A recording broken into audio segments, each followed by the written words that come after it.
are again, and I think that today is April 21st, and I'm here with Tomer Sivron, and Tomer has had an amazing life, and is still having one, and I think maybe it's even more and more getting more and more. Yes. Tomer, you are a psychiatrist, is that correct? No, I'm a psychologist. I'm a clinical psychologist. Okay, you're a clinical psychologist. And, okay. So, one thing that people will notice right away, well, maybe they won't see, but Tomer, you are in a wheelchair, as am I. Not at the moment, I'm not. But you are in a wheelchair, and you were not born in that situation. No, I was born quite healthy, like you. Yes. So, okay, so, friends, anybody who has begun life not in a wheelchair and at a young age ends up in a wheelchair, like Tomer and myself, it's always quite a story. And tell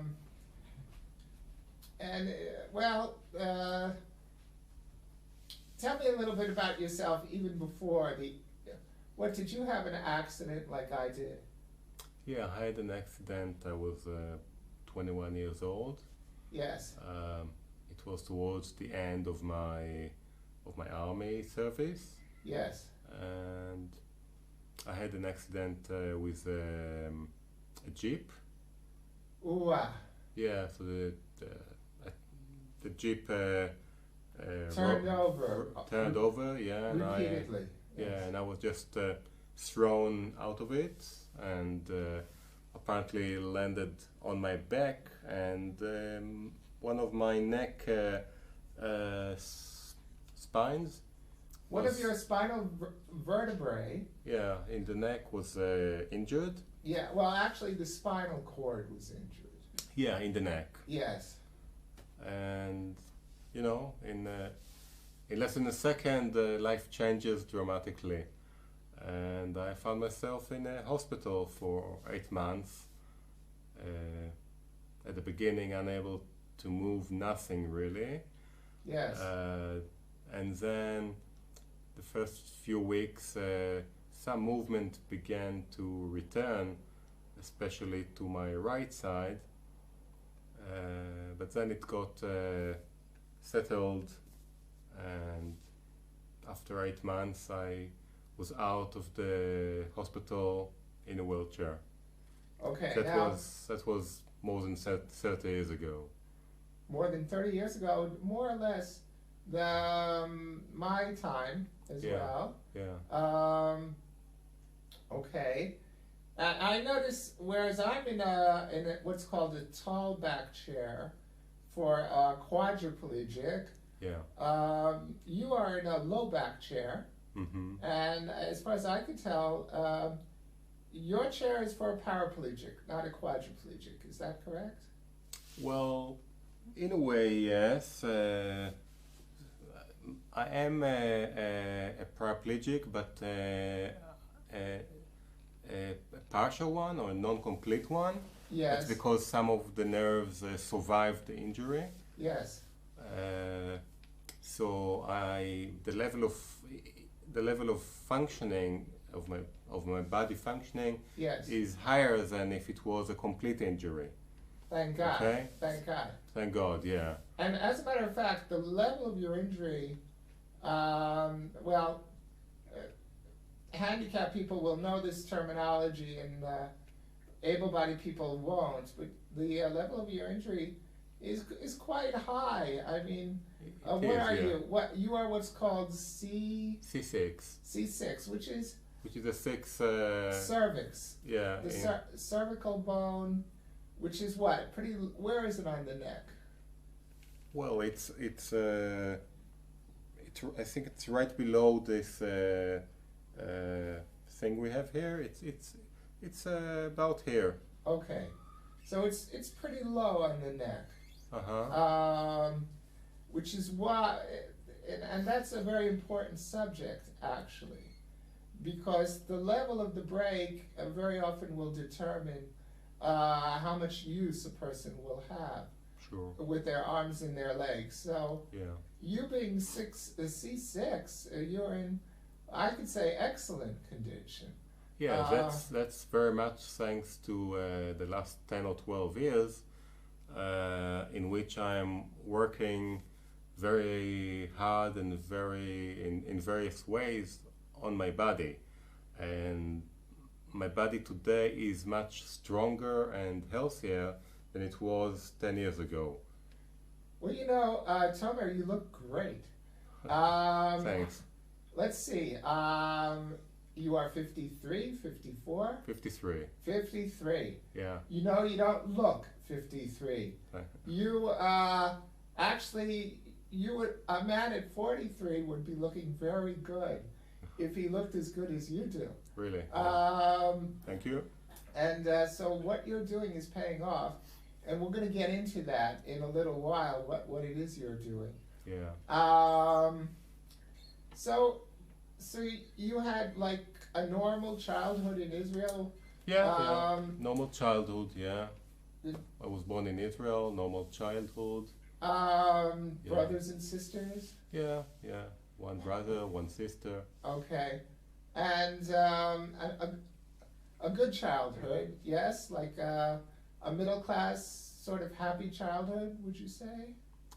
Yeah, well, my father was in the Air Force. Yes. So we were moving quite a lot during my childhood. That's a common story. Yeah. In America, they would call you an Air Force brat, which means you would be moving from place to place. So that's what you did. Yeah, that's what we were doing, yeah. And how was that for you? Was that hard? Sometimes it's very hard for kids. Well, I think it's affected my development. I was, from a certain young age, very, very shy, very closed, hardly talked at all. And that continued until, I think, my 30s, when I switched from neurobiology to psychology. Yes. And then I began to open and shed my shyness away. Okay, yes. I could see that. That you've succeeded wonderfully. Tell me about your degrees and the story behind your degrees. So, of course, everything was done after your accident. Yeah, everything was done after my accident, yeah. And what are your degrees? Well, after I was released from the hospital, I went to study first degree, BA, in biology, Yes. natural sciences. Yes. And from there I continued into to master's degree and to PhD degree. Oh, wow. In neuroscience. That's the science of the nerves. So you're a doctor of neuroscience. I'm a doctor of neuroscience, yeah. Okay. And I did that in the Weizmann Institute in Israel. Which is famous all over the world. It's a good place, yeah. For science. Yeah, it's a great place. Especially for medical science or all kinds. All kind of science, yes. Yeah. You have to be pretty good to get into there, and to actually earn degrees there. That's quite a high level. Pretty good. Okay. It's a nice place, yeah. Okay. But I didn't find my place in science, in the lab, in the academy, and after I finished my PhD, two, 3 years later, I switched to psychology. I decided to learn psychology and to be a psychologist. Yes. And I start from scratch. Yes. And yeah, it was a long and challenging way. It was I did a couple of years in the BA, Yes. and then the master's degree, and then it's 4.5 years of how do you say, getting the professional, the actually treating, and until you get the Accreditation the accreditation to work in Israel as a the clinical accreditation, psychologist, yeah, the accreditation as a clinical psychologist, yeah, which you are doing now. which I'm doing now. I'm quite an unusual, I would say, Well, clinical psychologist. Let's hear about that. Why unusual?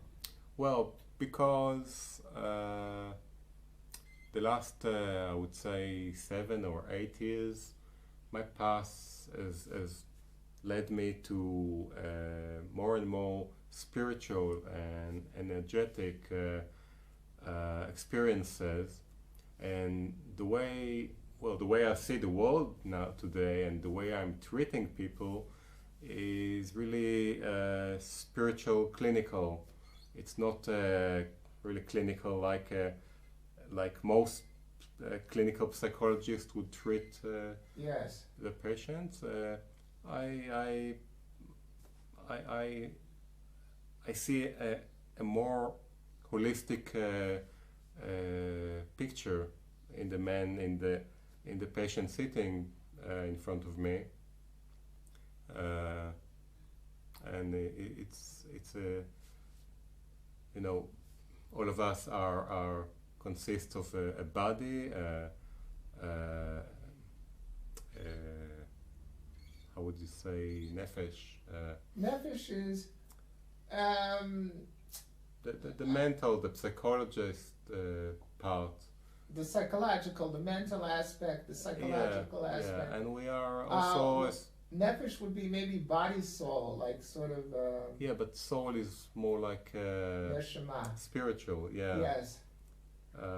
And we're all spiritual, and we're all energy. You know, the body is energy. Indeed, we are. So, and also I use various tools which really accelerate and give much more depth and power to the treatment, like biofeedback, like hypnosis, like EMDR and EMDR. What is that? That's a very, very powerful technique for treating. At the beginning, it was for treating mostly post-traumatic syndrome, but Yes. you can treat everything with it, and it's very, very good, very powerful. What does it stand for? EMDR.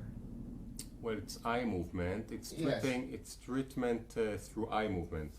Oh, how interesting. Yeah, so it's wow. EM is eye movement, and the DR stands for desensitization Yes. and reprogramming. Oh, how interesting. It is. Oh, yeah, that's very, very interesting. it is indeed. I notice when you talk with a person, there's very powerful eye contact. Yeah. There's a very, actually, a powerful energy of love that I would say, of goodwill, regard, and even love that you broadcast through your eyes. One only sees that in somebody who's done a lot of inner work. And well, you have it very strong. So I wonder if it's, have perhaps you've done that technique as well, talking about post-traumatic stress syndrome. You had a huge trauma, did you not? That must have had mental, emotional, spiritual scars that took a long time, I suppose, for you to deal with. Is that correct? Yeah, it's very correct. You know, at the age of 21, you suddenly, you know, your life completely changes, and I had plans, and it's all, you know, went to the trash. Yeah. and the body, you have to relearn how to live with a completely different body. Yes. I mean, you know. Yes, I do know. Yes. And But I don't know like you know because it's no, different, yeah. it's different for everyone. Of course, yeah. And you think, oh, what kind of life could I ever have like this? You know, maybe almost always you'll think, how will I find a partner? You know, so many things that. Well, so it is a trauma. I quite from the beginning in the hospital, I was really determined to just keep on living, and I did that, and I didn't had much lingering about finding a partner because I met my ex-wife in the hospital. Yes. She was treating me, and That's quite we had a common, connection. What? Yeah, and we had love, we had connection. Yes, yes. But the deeper levels of the trauma were there, and it took me some 15 to 17 years to really get rid of it all, if one Yes. can say. And in the process, I also wrote a book about my injury and the way I deal with it in the everyday. It was a very therapeutic writing. Yeah, I bet.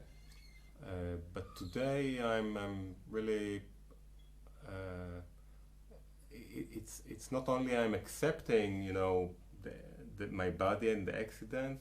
Today I feel and think it was a very big gift I received through this accident, because my body was and still is, I think, maybe the teacher. I learned Yes. so much from my body because what happened. Yes. So. Well, that's beautiful. And but other than your body being your great teacher, why else is it a gift? Why else? Yeah. What do you mean? Well, Is that the only reason?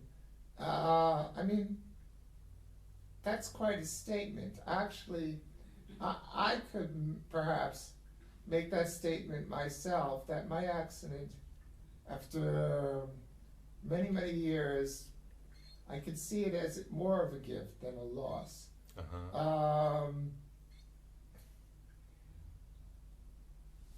So in other words, you're saying you're a different person than you probably would have been if you had not had the accident. Yeah, definitely. Yeah. Definitely. How do you suppose? What is the major way that you are different? I don't know what would have happened if I didn't have the accident. Of course. I can only guess, but I think one amazing thing that happened to me because of the injured body, because that I have to tell you that quite soon after the injury, I decided two things. I decided that I will be as independent as possible, and I also decided to let my body function in the most natural way possible. Yes. And because my injury was incomplete, it was quite a challenge. And this led me to develop a very deep and subtle ability to listen to my body, Yes. to the inside of my body. Yes. And your intuition generally, no, not only, would you say? Intuition is different. Okay. I think that's different. but it first developed a very deep and subtle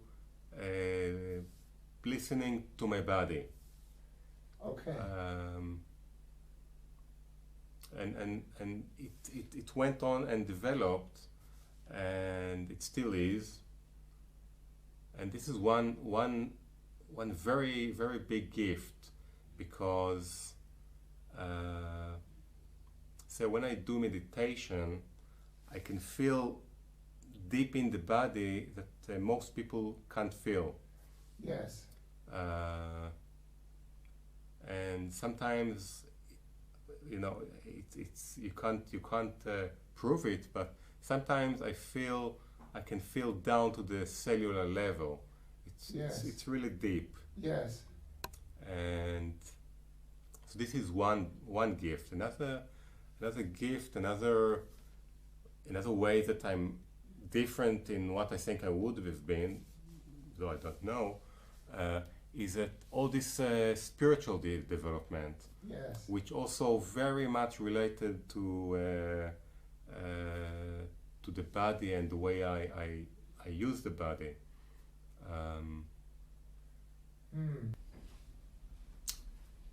And also, you know, it must be mentioned that the injury wasn't only a gift; it was a lot of suffering, Yeah. a lot of suffer. Yeah, that's got to be mentioned, I suppose. Yeah, Yeah. You know, psychological suffering, but mostly very physical suffering, because in some parts of my body I had what is called a hypersensitivity. Yes, yes. So even a small touch was felt like pain. Yes, yes. And so, you know, today I hardly have any pain or suffering from my body, but most of the years there was a lot of suffering, a lot of pain, and I think that's another, in a strange way, was a very big gift, because it taught me, okay, so there is pain, okay, so I'm on a wheelchair, but there are more important things. This is not all. Yes. I mean, you probably know what I'm talking about. Well, you know, I think of a friend I have named Greg. Uh-huh. And Greg was in a terrible car accident. Uh-huh. And it wasn't clear that he would walk again. Thank God he does. But he said that he had tremendous pain. Mm. And he's a spiritual channeler and teacher. And he said what his guides told him after, what his guides told him is that his pain, how shall I phrase this? He had a complete reset on the amount of pain that would bother him in his life. Mm. In other words, what would bother him tremendously, let's say, before his accident, and today he's almost perfectly recovered, he's walking, thank God, and moving fine, but what would have bothered him tremendously before his accident, now it won't bother him at all. Mm-hmm. Whether it's noise or Mm-hmm. or whatever it is, his pain level was reset. Mm-hmm. So that happened to me also. that's a big blessing. Yeah. So things that used to bother us stop. You know, I was renting a flat, an apartment, some years ago before I met my wife, and they started doing renovations on all the apartments except mine, but on the one above me and on the one below me, and they were using these terrible numismatic drills, what we call congas. Yeah. Okay, and everything does the conga when these machines work. Everything shakes. Yeah. And the noise was so bad, so terrible. Everything in my apartment was falling down, and I was in the middle of it, and not in my apartment, but you know, it that experience reset my sensitivity to a sound disturbance. You know, and so now noises that bother other people don't bother me at all. So you got immune to noise. yeah, it doesn't bother me, and what bothers others doesn't bother me. So I just think how little it is in comparison to that amazing experience. I moved out of that flat quickly. I couldn't take it too long. So, okay, so you talked about EMDR. Are there other techniques that you were going to mention that I interrupted you, that, other than you were giving a list of the techniques that you use? Yeah, well, I use biofeedback. You mentioned. Yeah, and hypnosis. Yes. And I also use here and there energy. I Like energy healing. I had learned a few energetic treatments. Yes. And I use it also. Your femme, beautiful. Yeah, that's and the mixture of all of it is great. Yeah, I believe you. It's very powerful. I'm sure you're very, very effective, as a matter of fact. As for hypnosis, it's a very interesting, very, very interesting it is method, technique, state of mind. Yeah. When I was in America, before I came to Israel in 1990, I started getting interested in what's called regression therapy or past life therapy, and I read books about it, including the land-breaking book Many Lives, Many Masters, which you read, you told me, by Brian Weiss, MD, PhD, which I recommend to everyone. Yeah. And I read great books by Roger Woolger, PhD, about how past lives could be accessed, also by body manipulation and by focusing on certain key phrases. Or I did hypnosis with a psychotherapist who used a gong. Okay, you know, like a Tibetan gong. A gong. Oh, a gong, sure. A gong. Yeah. And that was a powerful, very powerful, element to the hypnosis. Very powerful. It's not by accident that so many peoples in the East use the gong, because it goes deep into your soul. Very deep. So, yes, I got this magazine, the Journal of Regression Therapy. And it was the professional journal of people who do this, and that was way back in 1989, 1990, and maybe for another year or two I did it. Fascinating, fascinating stuff. People under hypnosis recall things in critical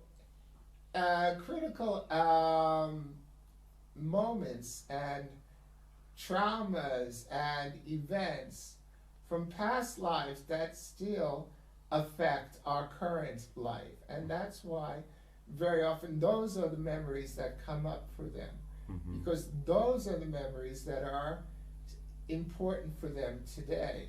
This is the theme of Brian Weiss's book, Many Lives, Many Masters, and why she in this lifetime, why she had a phobia of drowning, if you remember, Catherine. And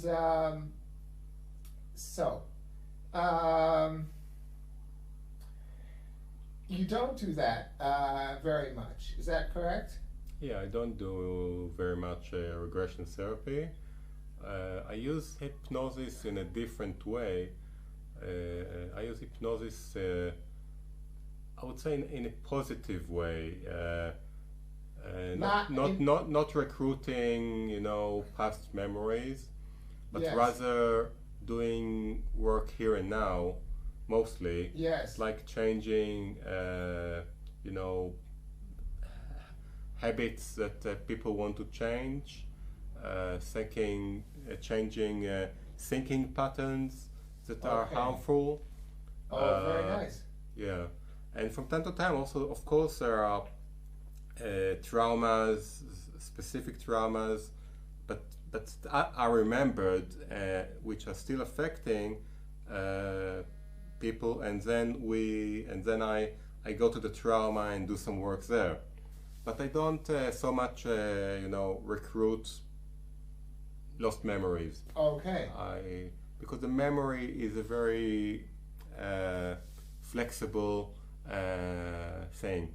It's not a fixed thing, and it's very easy uh, to form out of nowhere a memory. you're saying, what you're saying here is that a memory could be sort of created or imagined. Yeah, yeah. Um, yes, that is true, and I know that to be true.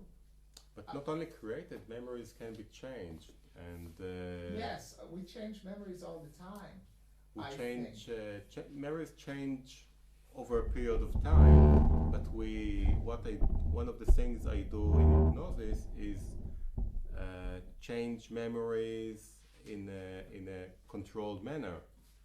How do you do that? Like, give me an example of how, of what that would be. Well, say you have some traumatic memory from your. It can be anywhere from childhood or any other time, and it doesn't have to be a traumatic. It can be, some event that influenced your life, and and you want it's in a bad way, okay? Yes. So before the hypnosis, I talk to the person, and I explain him the rationale behind changing memories, which I will in a minute. Yes. And then he chooses what he wants to change in the memory. Okay. He can change just one little bit, and he can change the memory in a large manner. Uh, and then we go into hypnosis, and in the state of hypnosis, in the hypnotic trance, we I guide him, and he makes a new memory. And if he changes it in a large way, does that mean he won't remember what Well, actually might have happened? no, he will remember. It's not forgotten the old memory, but a Okay. new memory is now formed. And our brain is very flexible, okay? Okay. It's very flexible, and uh, each thought we have, every thought we have, and every memory we have is represented in the brain in a certain connection between some nerve cells. Okay, Okay. so every thought is um, is a certain connection between certain nerve cells, Okay. and a memory also. Okay, Neural connections. Every thought, every memory will build specific neural connections. that's right. Yeah, In the and brain or not only in the brain? we're talking about the brain now. Okay. In the brain? Okay. Okay. Uh, Now, because the brain is flexible, these connections can change, and they are changing all the time. Yes. Now, a thought we have a lot during the day, like many people say to themselves bad things like I'm an idiot, Yes. I won't succeed, etc. That's right. And these thoughts can pop up 100 times, 1,000 times a day. So thoughts that pop up a lot are represented in the brain by thick connections, Neural connections. neuronal roots. A neuronal root. Okay. A well-used, well-developed high neuronal path or neuronal root. Neuronal path, yeah. Yes. So a thought that is popping up a lot is represented in the brain by a thick neuronal path. What do I mean thick? It can contain a million neuronal fibers. Okay. Ooh, wow. Yeah, really a lot. Ooh, wow. Now, a thought that we think once a while and not that often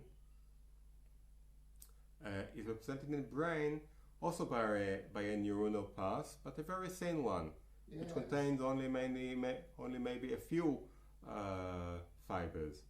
Yes. So it's like I like to compare it to like a big road with several lines, like Ayalon Road in Yeah. Israel, Yeah. which hundreds of thousands of cars pass there every day. Yes.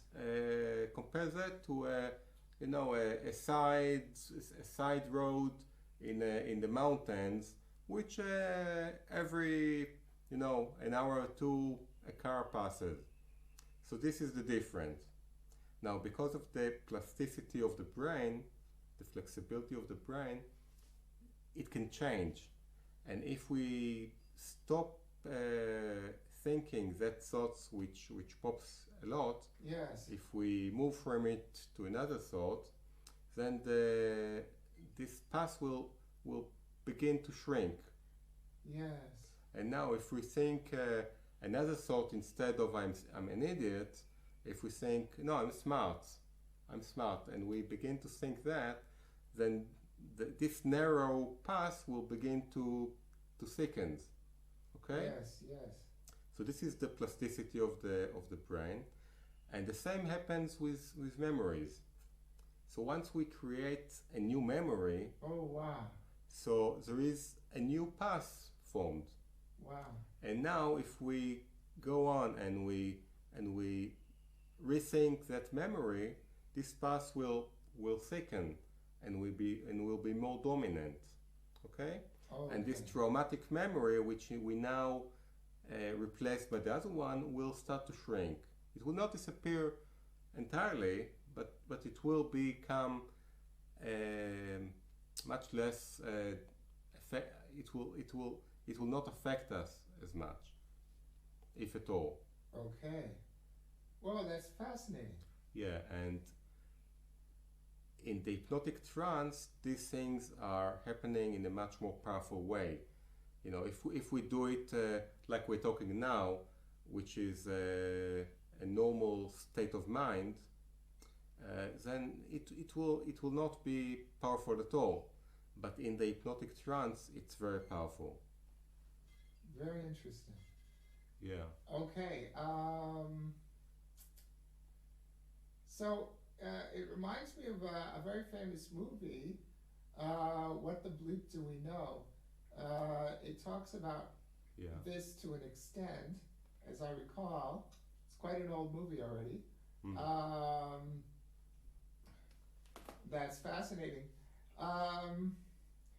But even when we look at things differently, like today, I look at my accident differently Uh-huh. than I used to. And I used to think about it with great misery and great anger.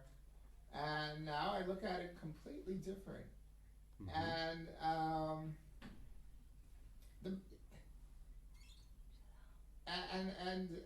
hi, sweetheart. I look at it, well, quite different. Let's say quite different. Uh-huh. And everything with the time around that time, the years and the things I did around that time, it sort of faded. Yeah. And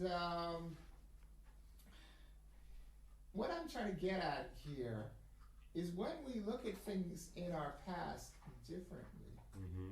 aren't we really, in a way, changing the memory, changing our past? Of course. Yeah. Changing the memory and changing the past. Because of we're course. giving emphasis to other things, Of course. and we're remembering, and we're highlighting other things. Uh-huh. Whereas today, when I look back at my time in the different hospitals and rehabs, I remember more the beautiful people who I met. Uh-huh. And Exactly. The memory is flexible. it's flexible. And I guess you did some, mental changes, Yeah. During those 30 years since you were injured. And, Yes, and yes. these changes, this change of attitude you made goes back and changes the memory. And I'm also thinking of the movie The Secret. Uh-huh. In the movie The Secret, which I recommend, like I recommend the other one, they talk about athletes. They talk about athletes who do visualization. Sure, yeah. Visualizations of, let's say, a runner. Uh-huh. He visualizes, he does a lot, let's say he does a lot of visualization. Mm-hmm. And he imagines himself running better and better and winning races. Mm-hmm. Apparently, when they attach the muscles of his body, Mm-hmm. the muscles of his body somehow are reacting, and the nerves in his body are reacting to a visualization Mm-hmm. exactly, and are building themselves Mm-hmm. anew, exactly as if he were really doing it. Yeah, yeah. Our brain does not know the difference between reality and imagination. Yes. And when we imagine things in a certain way, for the brain it's like reality. It's like reality. Now there is one big advantage in imagining yourself running or swimming or any other sport, because in the imagination you can do it perfectly. Yes. And so you imagine it perfectly, and then when you come to do it, in reality, you'll do it better. Yes, yes. And even just by imagining it, you're building your cardiovascular system, you're building your muscles, just by, Yeah. because if our brain doesn't know the difference, then our body won't know the difference. And fascinating. It's fascinating. One of your secrets to happiness and youth, and one of your big secrets is that you are vegan. Is that not one of your big secrets? Well, it's not a secret at all. I'm vegan, yeah. I eat a plant-based nutrition. Nothing at all that comes from animals. And nothing artificial that's made in factories, like That's like close. soya products. Yeah. I mean, you can be vegan and eat Terrible stuff. junk food. Yeah. GMO poison stuff. As a matter of GMO and other things. And I try to eat as close to nature as possible. in And natural form. it was a process. It was a process because when you do change nutrition, the body has to clean a lot of poisons that are stuck in it, and also we have to clean psychologically because we are addicted psychologically to bread and to meat and to things that are really addictive. So it was a process of several years, but today I'm eating a very clean and very close to nature nutrition, and my body really functions a lot better, much different than it was before. Like you said, you're in better shape and you look better at 53 than 43, right? Yeah, completely, yeah.